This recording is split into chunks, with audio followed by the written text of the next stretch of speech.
PCS पाठशाला में आप सभी का स्वागत है।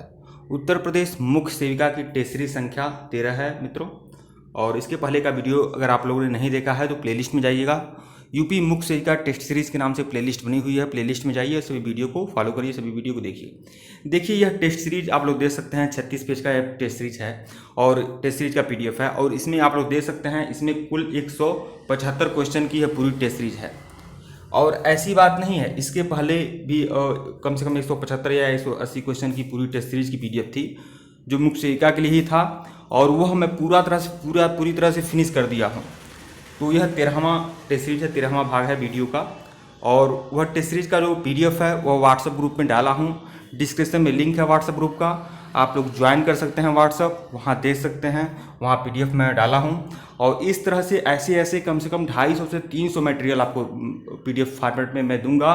कंप्यूटराइज नोट्स भी दूंगा, हैंड रिटेन नोट्स भी दूंगा, टेस्ट सीरीज की पीडीएफ दूंगा, वन लाइनर्स की पीडीएफ दूंगा, एक्सप्लेनेशन की पीडीएफ दूंगा, और सारे थ्योरी क्लासेस। कुछ लोग बोल रहे थे, कमेंट कर रहे थे कि थ्योरी क्लास आप नहीं चलाते कि नहीं, तो थ्योरी क्लासेज 3 थ्योरी क्लास में डाल चुका हूँ। प्रोटीन का भी डाला हूँ, विटामिन का भी डाला हूँ, और WHO का बहुत ही बढ़िया से वर्ल्ड हेल्थ ऑर्गेनाइजेशन को पूरा कंप्लीट किया हूँ, और उसका पीडीएफ भी आप लोग को प्रोवाइड कराया हूँ।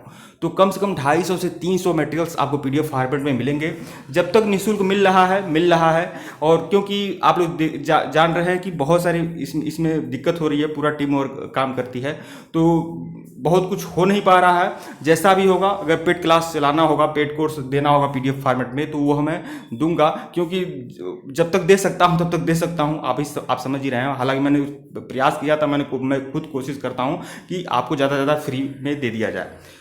तो ठीक है, जैसे जब तक हो सकता है तब तक मैं दे दूंगा। उसके बाद अगर नहीं हो सकेगा पीडीएफ फॉर्मेट में देना, तो मैं बता दूंगा कि भाई पेड क्लास चलेगा, पेड कोर्स में आपको सारे पीडीएफ मिलेंगे। लेकिन पेड कोर्स में आपको जब समझिए 300 से 400 पीडीएफ आपको मिलेगा ऐसा, और आपकी तैयारी बहुत ही धाकड़ तरीके से होगी। तो टेस्ट सीरीज संख्या 13 है। टेलीग्राम भी ज्वाइन कर लीजिएगा, टेलीग्राम पर एमसीक्यू कराता हूँ, टेलीग्राम भी ज्वाइन कर लीजिएगा। आइए दिखाता हूँ आपको। तो यह टेस्ट सीरीज संख्या 13 है। और एक बात बता दूं, पीसीएस पाठशाला जो सीरीज आपको दे देगा, जो पीडीएफ दे देगा, जो मटेरियल देगा रामबाण, वह आपको कभी नहीं मिलेगा, कहीं नहीं मिलेगा मुख्य सेविका के लिए। यह बात आप लोग जरूर ध्यान में रखा। प्रश्न संख्या 2 देखिएगा, इनमें से कौन आहार संरक्षण विधि है? तो इनमें से कौन आहार संरक्षण विधि है? देखिए, प्रश्न संख्या 1 में थोड़ा मिस्टेक था, इसलिए मैं हटा दिया हूँ। इनमें से कौन आहार संरक्षण विधि है? तो आहार संरक्षण विधि क्या है? इनमें से सभी। देखिए, आहार संरक्षण विधि क्या है? निर्जलीकरण, हिमीकरण, विकिरण, ये तीनों ही आहार संरक्षण विधि है। मतलब आहार को आप संरक्षित रखना चाहते हैं तो निर्जलीकरण, हिमीकरण और विकिरण, ये तीनों तरीके से आप आहार को संरक्षित रख सकते हैं। तो इनमें से सभी। प्रश्न संख्या 3 देखिएगा, खाद्य पदार्थों में मिलावट का पता लगाने का क्या तरीका है? तो खाद्य पदार्थों में मिलावट का पता लगाने के लिए कौन सा तरीका होता है? दृश्य परीक्षण, रासायनिक परीक्षण, भौतिक परीक्षण। तो उपयुक्त सभी होगा विकल्प डी। प्रश्न संख्या 4 देखिएगा, शीघ्र नष्ट होने वाले खाद्य पदार्थ क्या है? दूध, चना, मैदा और चावल। तो शीघ्र नष्ट होने वाला खाद्य पदार्थ क्या है? आप लोग वैसे ही पहचान सकते हैं, दूध जो है शीघ्र नष्ट होने वाला खाद्य पदार्थ है, तो विकल्प ए जो होगा वो आपका सही होगा। प्रश्न संख्या 5 देखिएगा, भोजन विषाक्त होने के कारण क्या है? भोजन विषाक्त होने का क्या कारण है? तो कम पका हुआ भोजन, अगर भोजन का कच्चा रह जाता है, पका रह जाता है, तो वह विषाक्त होने का कारण हो सकता है। संक्रमित रसोई भी विषाक्त होने का कारण हो सकती है। पके भोज्य पदार्थों को लंबी अवधि तक आप रखते हैं तभी वह विषाक्त हो सकते हैं। तो इनमें से सभी विकल्प डी। प्रश्न संख्या 6 देखिएगा, जैम जेली बनाने में आहार संरक्षण की किस विधि का प्रयोग किया जाता है? जैम जेली बनाने के लिए आहार संरक्षण की किस विधि का प्रयोग किया जाता है? तो रासायनिक पदार्थों द्वारा जैम जेली बनाया जाता है। तो विकल्प डी जो है वो आपका सही है। प्रश्न संख्या 7 देखिएगा, गर्भावस्था में रक्त में किस तत्व की कमी हो जाती है? गर्भावस्था में रक्त में किस तत्व की कमी हो जाती है?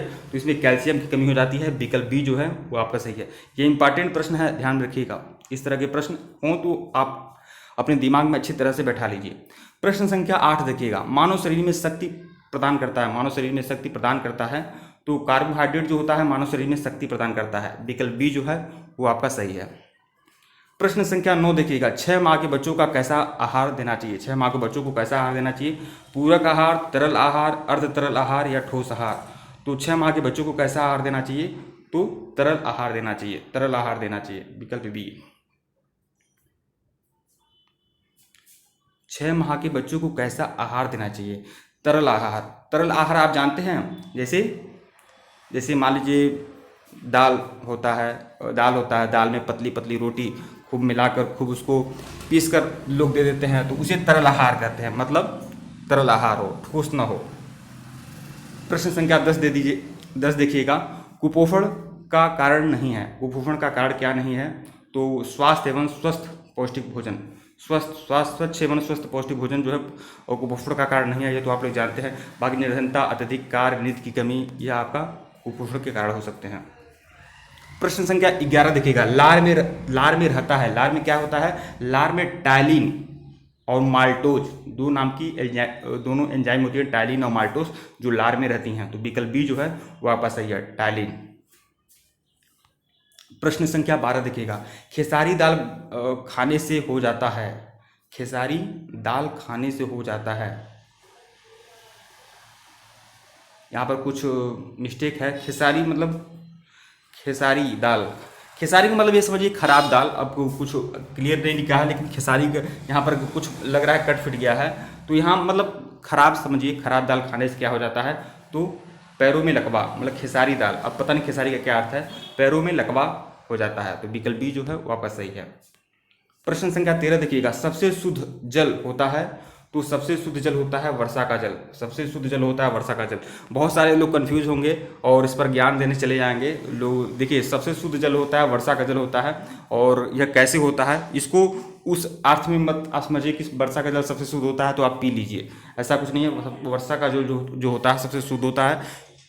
दिखा रहा हूँ आपको, तो यह आप लोग देख सकते हैं, बारिश का जल सबसे शुद्ध होता है। बारिश के पानी का मान 5.6 pH होता है। वर्षा जल में विटामिन B12 पाया जाता है, जो वायुमंडल से प्राप्त माइक्रो ऑर्गेनिक से प्रतिक्रिया से वर्षा जल में यह बनाता है। तो वर्षा का जल सबसे शुद्ध माना जाता है, ध्यान रखिएगा।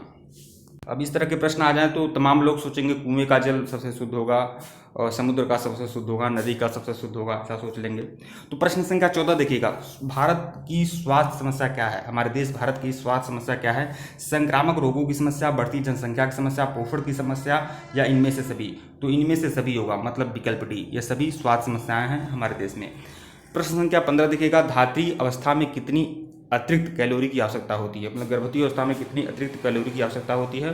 तो 700 कैलोरी की। विकल्प सी जो है वापस है 700। प्रश्न संख्या 16 देखिएगा। गर्भवती स्त्री को कितनी कैलोरी की आवश्यकता होती है? देखिए, यहाँ पर धात्री का अर्थ कुछ और है। धात्री मतलब जो नर्सिंग अवस्था होता है, अब उसका धात्री अवस्था में कितनी अतिरिक्त कैलोरी की आवश्यकता होती है? तो धात्री एक अवस्था है, इसमें जो नर्सिंग वाले होंगे वो जानेंगे धात्री अवस्था में कितनी कैलोरी की आवश्यकता होती है। धात्री का तात्पर्य तो दाई होता है, तो नर्स होता है, तो नर्स अवस्था में कितनी कैलोरी की, बस ये सोच लीजिए, मैं अगले वीडियो में आपको बता दूंगा। इसमें 700 कैलोरी होगा। गर्भवती स्त्री को कितनी कैलोरी की आवश्यकता होती है? तो गर्भवती स्त्री को 2200 से 2800 कैलोरी की आवश्यकता होती है। विकल्प सी जो है वापस सही है। प्रश्न संख्या 17 देखिएगा। रेफ्रिजरेटर का प्रयोग होता है। रेफ्रिजरेटर का जो प्रयोग होता है प्रशीतन में होता है। विकल्प ए जो है वापस सही है। प्रश्न संख्या 18 देखिएगा। अब कुछ लोग सोचेंगे कि रेफ्रिजरेटर जो है आपके सब्जेक्ट में सिलेबस में नहीं है। देखिए, रेफ्रिजरेटर का प्रयोग क्या होता है? जो भी आहार होते हैं उसको सड़ने से बचाने के लिए, क्योंकि आहार शुद्ध होते हैं, तो इसका यहाँ से यह क्वेश्चन उठ सकता है और उठाता है। यह होम साइंस से संबंधित यह क्वेश्चन है। प्रश्न संख्या 18 देखिएगा। और आहार श्रृंखला से कुछ ऐसे भी प्रश्न हैं जो आहार श्रृंखला से हैं, तो आपको वो ध्यान रखने होंगे। प्रश्न संख्या 18 देखिएगा। पाचन, अवशोषण और चयापचय में जल किस स्रोत से मदद करता है? तो जल जो होता है वह लार ग्रंथियों से निकला जल, ऊपर से पिया गया जल, भोज्य पदार्थों से निकला जल, तो इनमें से सभी होगा। मतलब पाचन अवशोषण में जल किस स्रोत से मदद करता है? तो इन सभी स्रोत से मदद करता है, मतलब विकल्प डी जो होगा वापस सही है। प्रश्न संख्या 19 देखिएगा। अपमिश्रण के उदाहरण हैं। अपमिश्रण के उदाहरण क्या हैं? तो नकली को असली बताकर बेचना, वासी को ताज़ा बताकर बेचना, गलत लेबल लगाकर बेचना, तो यह सभी अपमिश्रण हैं। आप जानते हैं कि मार्केट में बहुत सारी चीज़ें 2 नंबर से बेची जाती हैं, तो इनमें से सभी विकल्प डी। प्रश्न संख्या 20 देखिएगा, निम्नलिखित में से कौन पौधे का खाने योग्य भाग है? पौधे का सबसे खाने योग्य भाग कौन होता है? बीज, पत्ता, फूल, इनमें से सभी। तो इनमें से सभी, विकल्प डी। क्योंकि कुछ ऐसे खाद्य पदार्थ होते हैं, फल होते हैं जिसका बीज खाया जाता है, कुछ ऐसे खाद्य पदार्थ होते हैं जिसके पत्ते खाए जाते हैं, कुछ ऐसे भी खाद्य पदार्थ होते हैं जिसके फूल खाए जाते हैं। तो इनमें से सभी, विकल्प डी। प्रश्न संख्या 21 देखिएगा, नगरों में पानी प्राप्त करने का स्रोत क्या है? नगरों में पानी प्राप्त करने का स्रोत क्या है? वाटर वर्क्स, विकल्प बी। प्रश्न संख्या 22 देखिएगा, भोजन को छने से पूर्व एक पश्चात हाथ धोना चाहिए। तो भोजन को छूने से पहले या बाद में हाथ धोना चाहिए। मिट्टी से, राख से, साबुन से या मात्र पानी से? तो साबुन से हाथ धोना चाहिए, विकल्प सी, साबुन से। प्रश्न संख्या 23 देखिएगा, राष्ट्रीय पोषण संस्थान की स्थापना कब और कहाँ हुई थी? राष्ट्रीय पोषण संस्थान की स्थापना 1950 में हुई है और कहाँ हुई है? लखनऊ में। राष्ट्रीय पोषण संस्थान की स्थापना 1950 में हुई है और कहाँ हुई है? लखनऊ में। प्रश्न संख्या 24 देखिएगा, अत्यधिक श्रम करने वाले को प्रति घंटे निम्नलिखित कैलोरी की आवश्यकता पड़ती है। मतलब जो लोग ज़्यादा श्रम करते हैं उनको प्रति घंटे कितनी कैलोरी की आवश्यकता पड़ती है?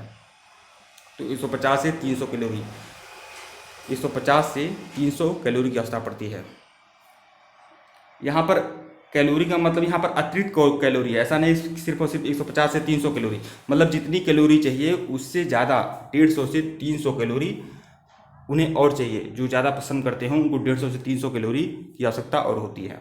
तो विकल्प सी जो है वो आपका सही है। सबसे आखिरी प्रश्न देख लीजिएगा, नरम जल में किसकी मात्रा कम होती है? नरम जल में किसकी मात्रा कम होती है? तो नरम जल में जो होते हैं नमक की मात्रा जो होती है सबसे कम होती है। तो विकल्प ए जो होगा वो आपका सही होगा।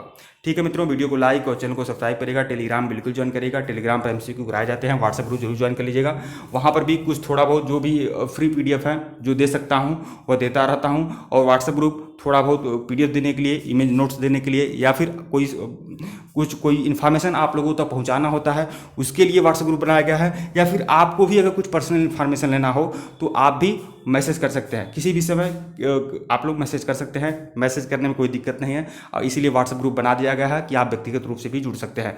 तो व्हाट्सएप ग्रुप भी है और टेलीग्राम पर MCQ कराए जाते हैं। तो टेलीग्राम ग्रुप और व्हाट्सएप ग्रुप दोनों आप ज्वाइन कर सकते हैं। धन्यवाद आप लोग को।